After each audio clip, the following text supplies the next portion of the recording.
کرنے کی دعا کیجیے کہ جو مومنین اپنے روزگار کے سلسلے میں پریشان ہیں، حسن سید مختار زیدی صاحب، اور جو اولاد نرینہ کے متمنی ہیں خصوصاً خرم رضا زیدی صاحب، اور آپ حاضرین میں سے بھی جو جن کی دلی حاجات ہیں، اور دوپہر محمد والے محمد خدا ان کی تمام حاجات کو پورا کرے۔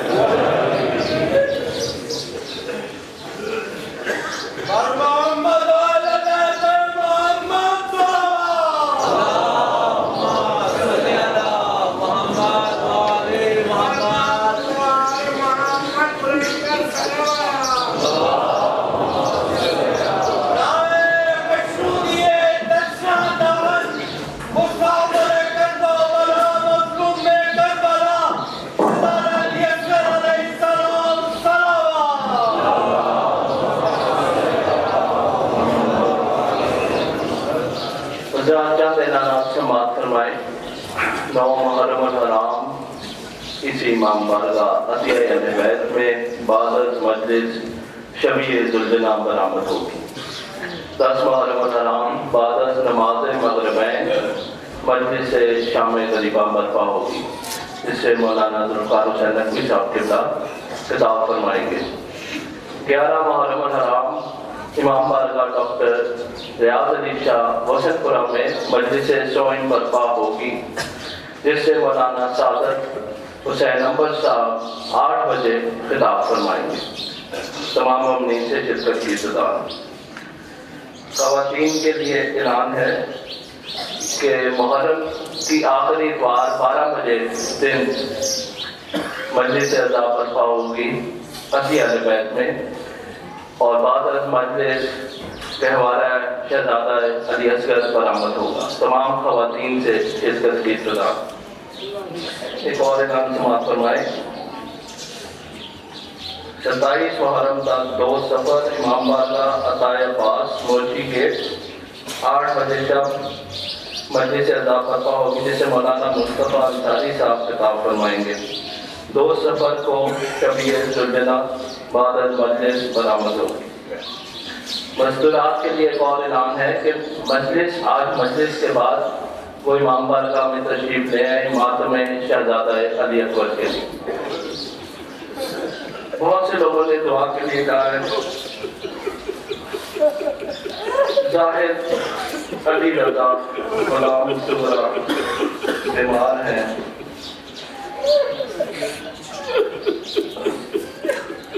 سید اشفاق علی شاہ اور سیما نقوی کینسر کے مرض میں مبتلا ہیں۔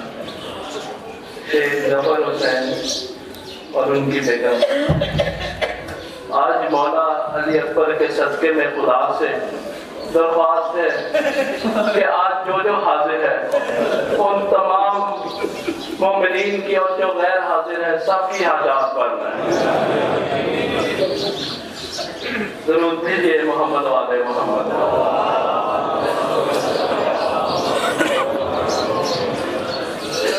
اسد رافی صاحب کے مشہور نوحے کے چند مصرے کہ قیامت بن کے دن عاشور کا زینب پہ آیا ہے، ہزاروں قاتلوں کے درمیان زہرا کا جایا ہے، جگر پر ہاتھ رکھ کر شاہ دوڑے ہیں سوئے میدان، سنا کھا کر علی اکبر نے بابا کو بلایا ہے، صدا زہرا کی آتی تھی اٹھو غازی سہارا دو، میرے بیٹے نے تنہا لاشائے اکبر اٹھایا ہے، سنا کر بس سرے لاشے بسر شبیر کہتے تھے، سنا کر خط سرے لاشے بسر شبیر کہتے تھے، اٹھو اکبر مدینے جاؤ صغرا نے بلایا۔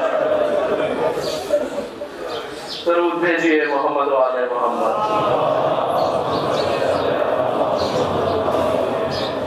اب میں التماس گزار ہوں حجت الاسلام پروفیسر علامہ سید ذوالفقار حسین نقوی صاحب قبلہ سے کہ وہ تشریف لائیں اور مومنین سے خطاب فرمائیں. درود بھیجیے محمد و آل محمد. مولانا ذوالفقار حسین نقوی صاحب کی صحت و سلامتی کے لیے بلند تر صلوات.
ملی یہ نعرہ حیدر ہمیں ورثے میں ملا ہے. یہ نعرہ حیدر ہمیں ورثے میں ملا ہے. اور یہ سوچ کر دیتے ہیں ہم اذان علی اکبر اکبر کا یہ اکبر ہمیں ورثے میں ملا ہے. نعرہ حیدری. اعوذ باللہ من الشیطان اللعین الرجیم.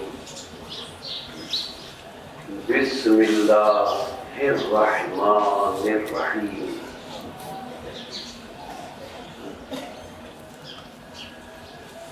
الحمد للہ ذی العز الشامخ المنیف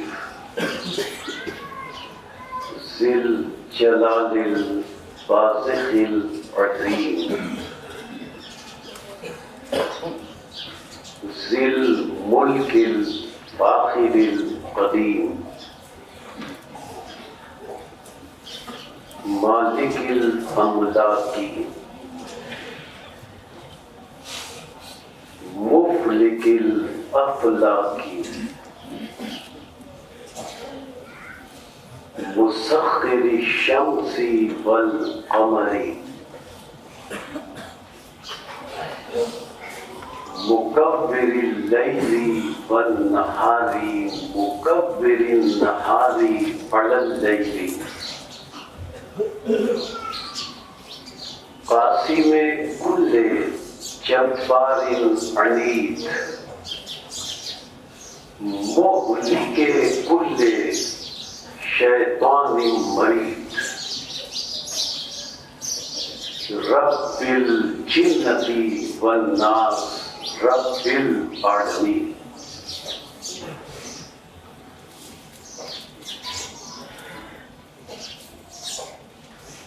لا يصغره صراط المستصرخين لا يغره إلحاح الملحين العاصم للصالحين موفق للمفلحين مولى العالمين انزل السکینة على قلوب المؤمنین جلت عظمته.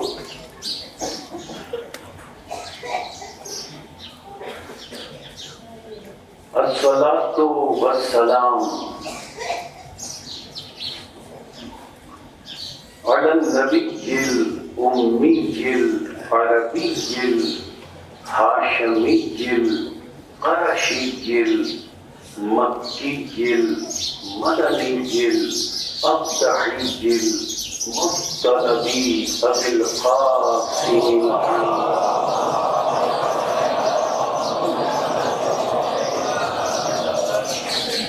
الصلاة والسلام على أهل بيته الطيبين الطاهرين المعصومين المظلومين منتجبین المنتخبین المطہرین الذین اذہب اللہ عنہم الرجس وطہرہم تطہیرا.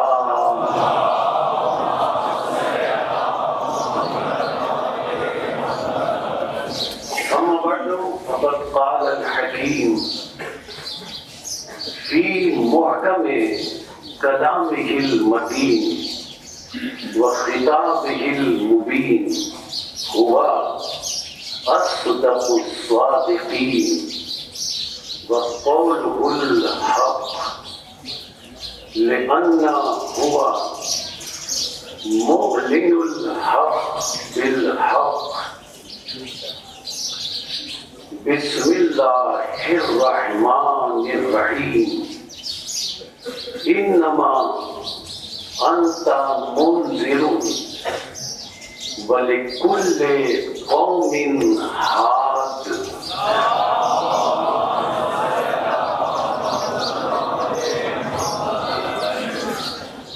قرآن مجید کا 13واں سورہ سورہ مبارک رعد. 7ویں آیت باقی ہدایہ. گفتگو کا موضوع حادیان حق اور عزاداری.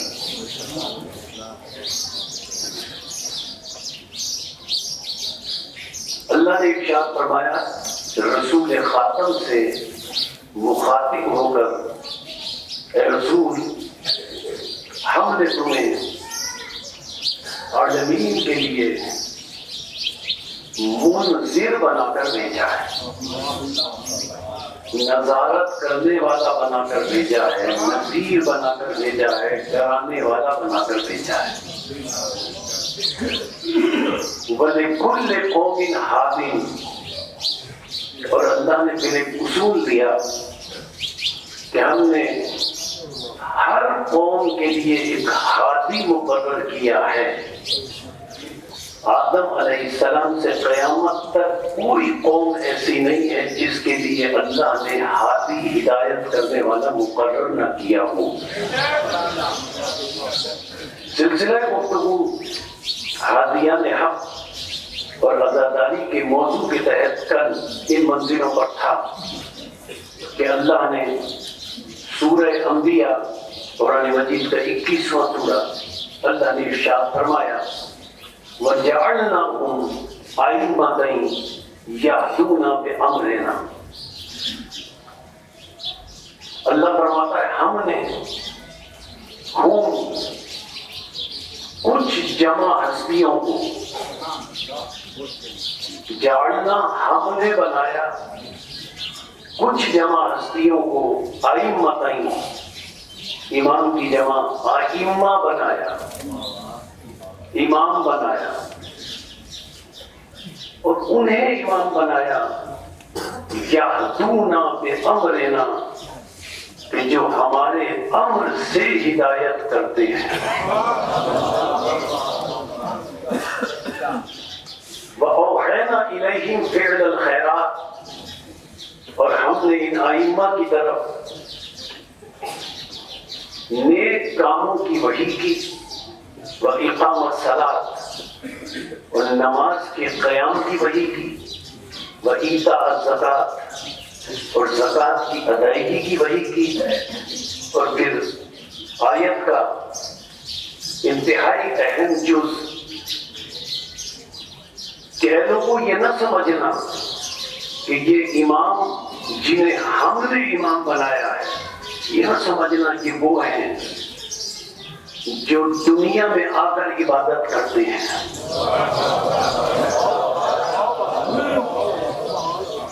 وَكَانُوا لَنَا عَابِدِينَ. آیت میں لفظ موجود ہے. اللہ نے فرمایا یہ جنہیں ہم نے امام بنایا ہے یہ وہ ہیں جو ہمارے بہت پہلے سے عبادت گزار بندے ہیں. کانو یہ تھے، عبادت گزار تھے. اللہ نے فرمایا عبادت گزار بندے تھے، یہ تھے تو عبادت کرتے تھے،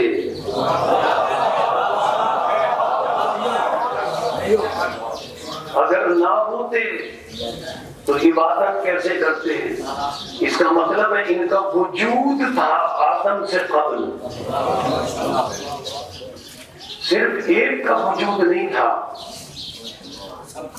بلکہ ائمتاً امام کی جمع، جنہیں پیشوا بنایا، جنہیں امام بنایا، جنہیں رہنما بنایا۔ اسی لیے جب رسول سے پوچھا گیا کہ آپ تھے آدم سے قبل، تو رسول نے فرمایا کنت نبیا، جب آدم پانی اور مٹی کے مرحلوں میں تھے میں اس وقت نبی تھا۔ جب نبوت کی ذات کی بات تھی، سلسلہ گفتگو ذہنوں میں محفوظ ہوگا، جب نبی کی ذات کی بات تھی، نبوت کی بات تھی، تو رسول نے واحد متکلم کے صیغے میں کہا میں نبی تھا۔ لیکن جب رسول سے پوچھا گیا آپ آدم سے قبل تھے تو کیا کرتے تھے، اب تک کہا واحد متکلم میں تھا، لیکن جب آدم سے قبل عمل کی بات پوچھی گئی تو اب میں نہیں کہا، اب واحد نہیں کہا، اب جمع متکلم کا صیغہ رسول نے استعمال کیا۔ سجدنا فسجدت الملائکہ، سنو آدم سے قبل میرے نہیں، آدم سے قبل میرے نہیں، آدم سے قبل ہمارے سجدوں کو دیکھ کر فرشتوں نے سجدے کرنا سیکھے۔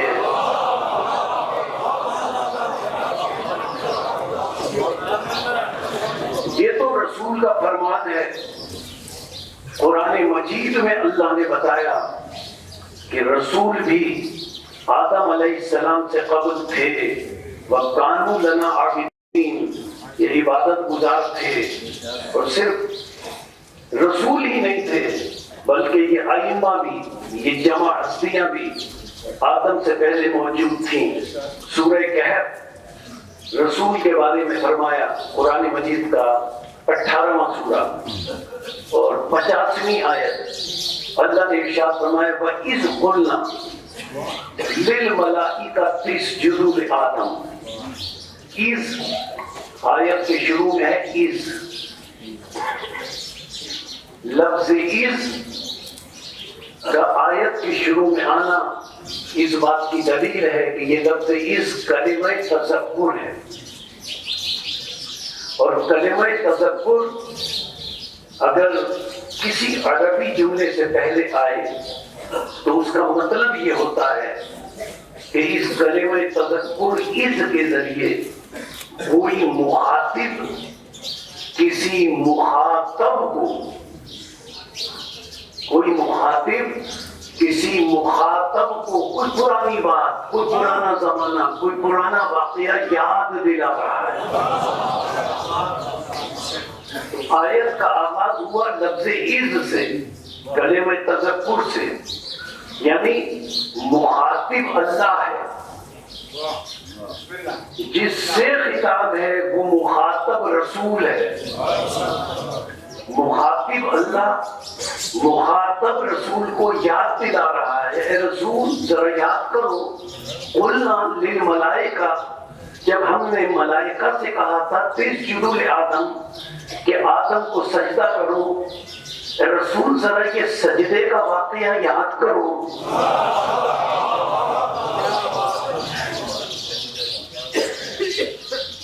فسجدوا الا ابلیس، تمام نے سجدہ کیا، ابلیس نے سجدہ نہیں کیا۔ اب اس آیت میں عجیب چیز ہے، اللہ نے فرمایا کانا من الجن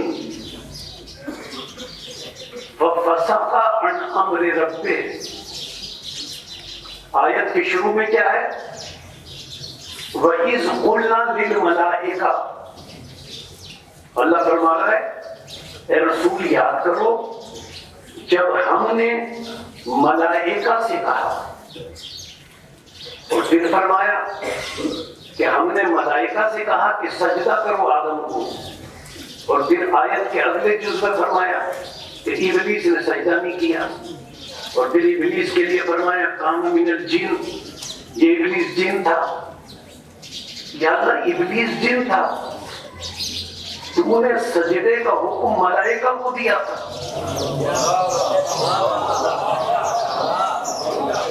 سجدے کا حکم تو نے ملائکہ کو دیا تھا، اور تو خود فرما رہا ہے کہ ابلیس جن تھا، تو حکم تو نے ملائکہ کو دیا، اور ایک جن نے جب سجدہ نہیں کیا تو اسے تو سزا دے دی۔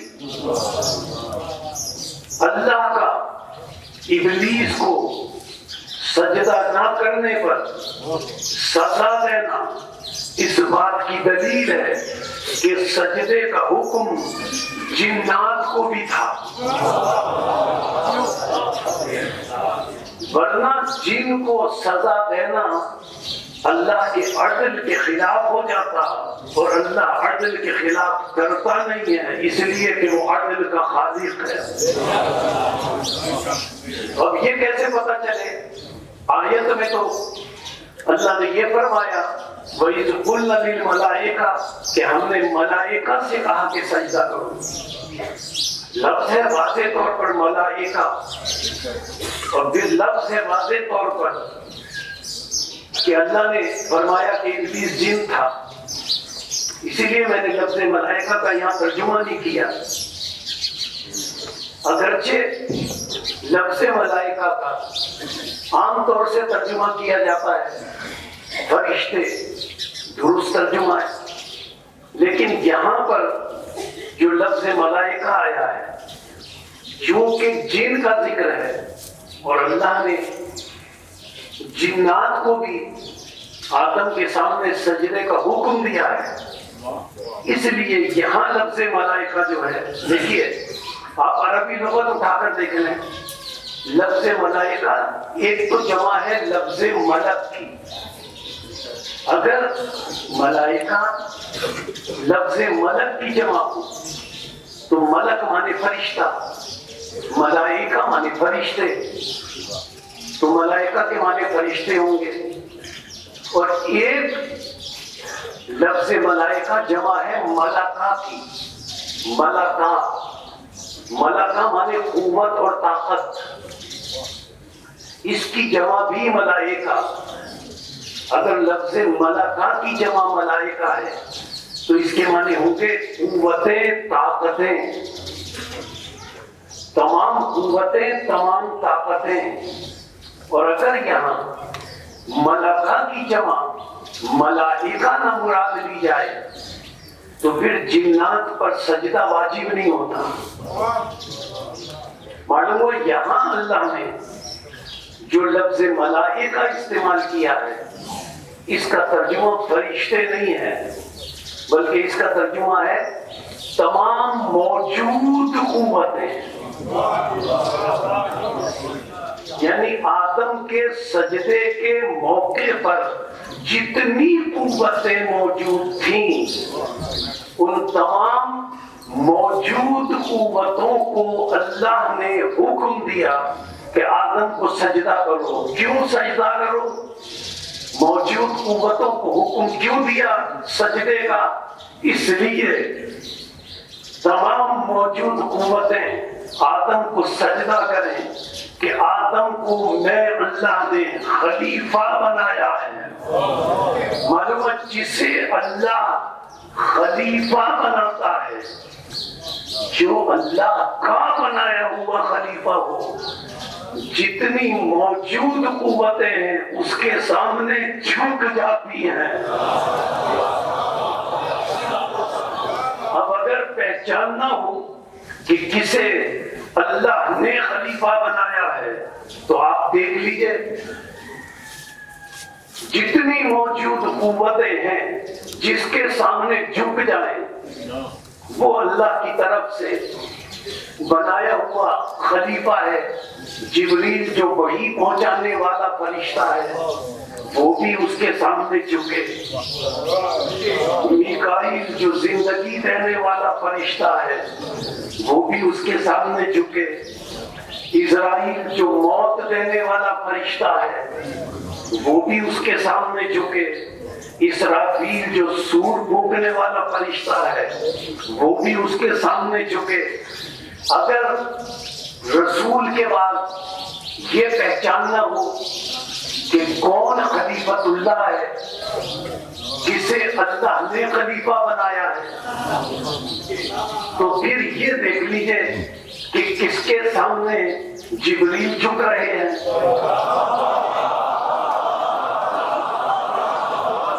کس کے سامنے میکائیل جھک رہے ہیں، کس کے حکم کی اطاعت اسرائیل کر رہے ہیں، کس کے حکم کی اطاعت اسرافیل کر رہے ہیں۔ اور اگر یہ دیکھنا ہو تو ایک چھوٹی سی بات عرض کرتا چلوں، رسول نے فرمایا انا مدینۃ العلم وعلی بابها، میں علم کا شہر ہوں، علی اس کا دروازہ ہے۔ 10 افراد ایسے تھے کہ انہیں بڑا ناگوار گزرا، وہ کہنے لگے کہ رسول کو چاہیے تھا کہ ہم 10 افراد میں سے کسی کے بارے میں رسول فرماتے کہ وہ باب مدینۃ العلم ہے۔ یہ علی کو رسول نے باب مدینۃ العلم قرار دے دیا۔ ان 10 افراد نے ایک جگہ بیٹھ کر یہ طے کیا کہ ہم آپس میں کسی ایک کو، زندہ شخص کو جنازے کی صورت میں لٹا دیتے ہیں۔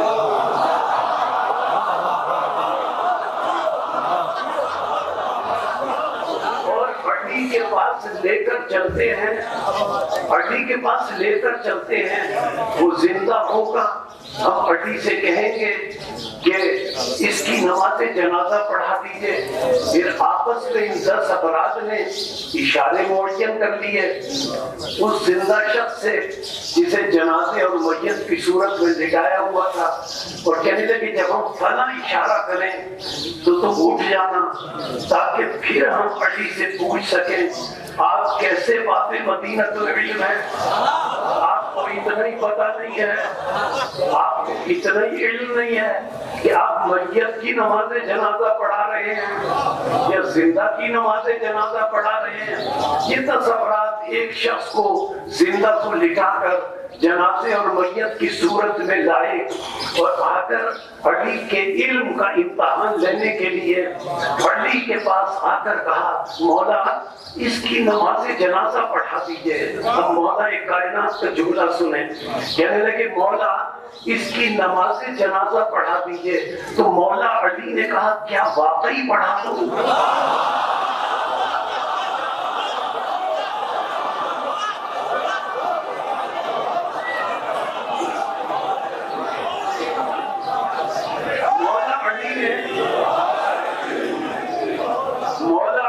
فرمایا کیا واقعی اس کی نماز جنازہ پڑھا دوں؟ کہنے لگے مولا میت ہے، جنازہ ہے۔ علی نے تبسم فرمایا، اس زندہ شخص کے قریب آئے جو میت کی صورت میں لیٹا ہوا تھا، اشاروں کا منتظر تھا کہ کب اشارہ ہو، کب میں اٹھ جاؤں۔ علی اس زندہ شخص کے قریب آئے، اب علی نے آ کر نیت کی۔ لوگ سمجھ رہے تھے یہ صرف علی ہے، یہ پتہ نہیں تھا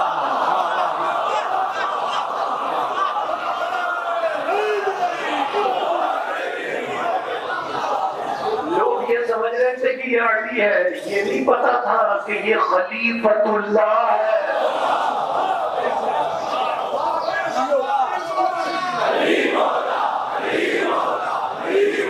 اچھا، علی اس زندہ شخص کے قریب آئے جو میت کی صورت میں لیٹا ہوا تھا، اور تبسم فرمایا علی نے، اور اس کے قریب آ کر نیت کی۔ اب علی نے نیت کی، میں نیت کیا ہے جو نیت ہوتی ہے نماز جنازہ کی، میں نیت کرتا ہوں نماز جنازہ پڑھنے کی اس میت پر۔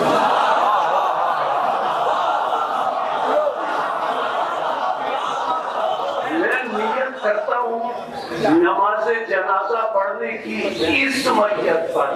اب یہ سمجھ رہے تھے علی ہے، علی ہے خلیفۃ اللہ۔ خلیفۃ اللہ وہ ہے جس کے قبضے قدرت میں زندگی دینے والا فرشتہ بھی ہے۔ جس کے قبضہ قدرت میں اور جس کی اطاعت میں موت دینے والا فرشتہ بھی ہے. اب علی کی زبان سے ایک زندہ کے لیے لفظ میت جاری ہوا. ملک الموت یہ کہتا ہوا آیا خلیفۃ اللہ جسے مردہ کہتے اب وہ زندہ رہنے.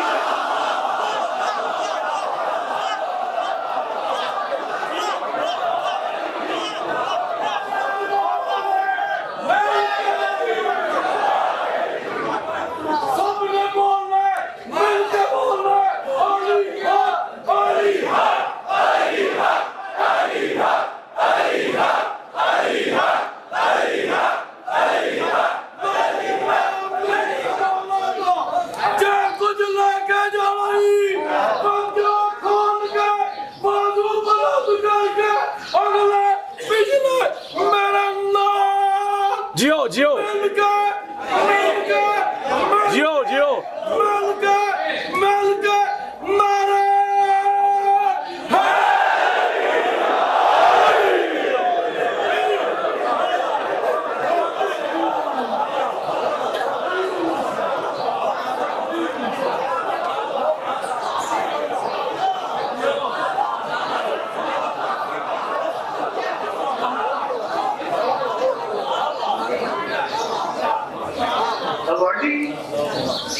خلیفۃ اللہ ہے. ملک الموت یہ کہتا ہوا آگے بڑھا کہ جسے خلیفۃ اللہ مردہ کہتے میت کہتے اب وہ زندہ نہیں رہ سکتا. اب نماز جنازہ پڑھ لی. نماز جنازہ پڑھنے کے بعد اشارے کر رہے ہیں.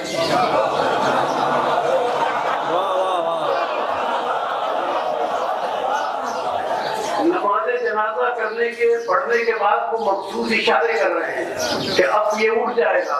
علی نے جلال میں آ کر فرمایا یہاں کی کیا بات کرتے ہو, یہ آخرت میں بھی میری اجازت سے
رسول اللہ نے فرمایا سلسلہ گفتگو دہلوں میں محفوظ ہے.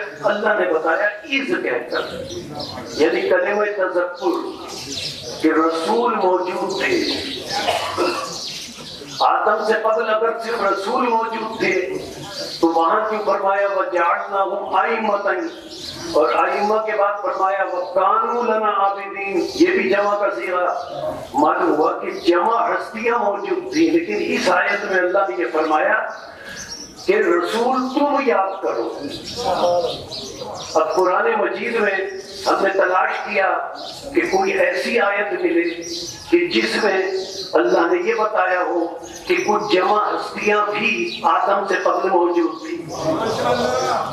جب ہم نے تلاش کیا تو سورہ بقرہ قرآن مجید کا دوسرا سورہ اللہ نے ارشاد فرمایا. اب دیکھیں جمع کے لیے ضمیر آتی ہے ہم, ہوا کے لیے ایک, ہما دو اور ہم. ایک بات خاص یہ ہے کہ ہوا جاندار اور ذوی العقول کے لیے استعمال ہوتا ہے. وہ ایک جاندار اور ذوی العقول, ہما وہ دو جاندار اور ذوی العقول, ہم وہ 3 یا 3 سے زیادہ جاندار اور ذوی العقول، ذوی العقول کا مطلب وہ ہستیاں جو عقل رکھتی ہوں، صاحب عقل، جان رکھتی ہوں، یعنی صرف روح نہ ہو۔ اگر صرف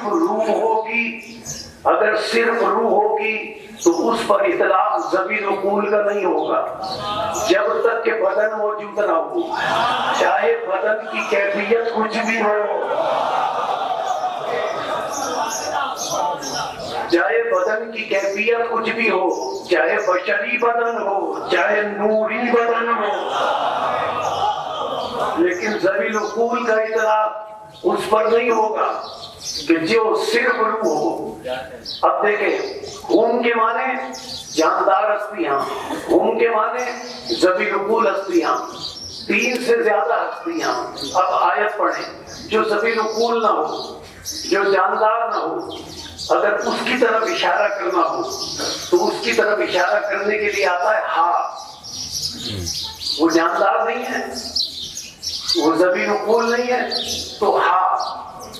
تو اسی آیت پڑھنے سے پہلے وضاحت کر دوں، مثال کے طور پر ہم سب کا ایک ایک نام ہے، ہر ایک کا ایک ایک نام ہے، یہ کہلاتا ہے اسم۔ جس کا نام ہے وہ کہلاتا ہے مسمى، جس کا نام ہے وہ کہلاتا ہے مسمى۔ اب یہ ہم میں سے ہر ایک کا جو اسم ہے، نام ہے، یہ نام جاندار نہیں ہے۔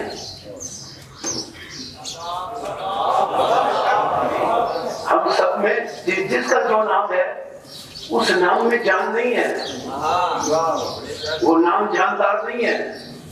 جس کا نام ہے وہ جاندار ہے، یعنی مسمى جاندار ہے، اسم جاندار نہیں ہے۔ جب میں یہ بات واضح کر سکا، اب جو اسم ہے جو جاندار نہیں ہے اس کی طرف اشارہ کیا جائے، بہت توجہ رکھیے گا۔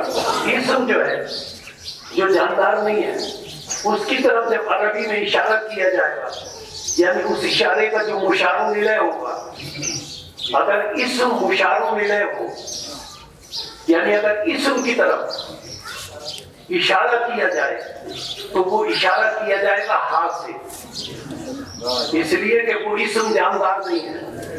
اگر مسمى جاندار کی طرف، ذوی العقول کی طرف اشارہ کیا جائے گا تو وہ کیا جائے گا، اگر ایک ذوی العقول ہوگا تو ہوگا، 2 ذوی العقول ہوں گے تو ہما، 3 یا 3 سے زائد ذوی العقول ہوں گے تو ہم۔ اب آیت سنیں، سورہ بقرہ، یہ ہا اور ہم کو ذہن میں رکھیے، میں نے اسی لیے وضاحت کی۔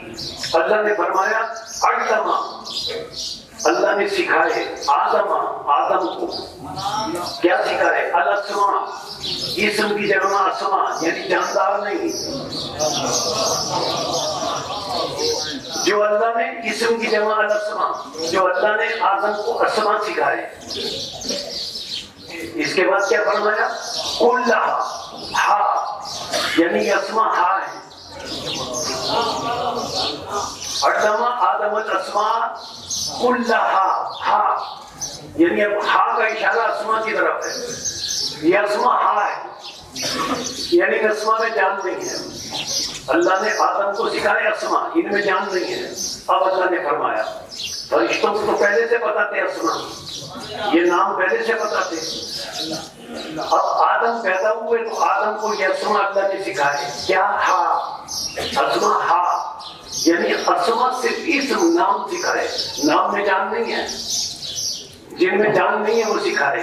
اچھا، اب جب نام سکھا دیے، فرشتوں کو بھی پتا تھے، آدم کو بھی پتا تھے، تو اب اللہ نے فرمایا ثم، آیت آگے بڑھی، ثم عرضا، پھر اللہ نے پیش کیے ہم۔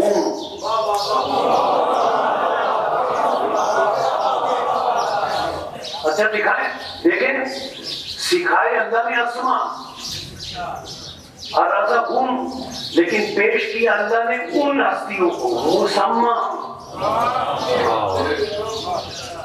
سکھائے اسم، پیش کیے مسمى۔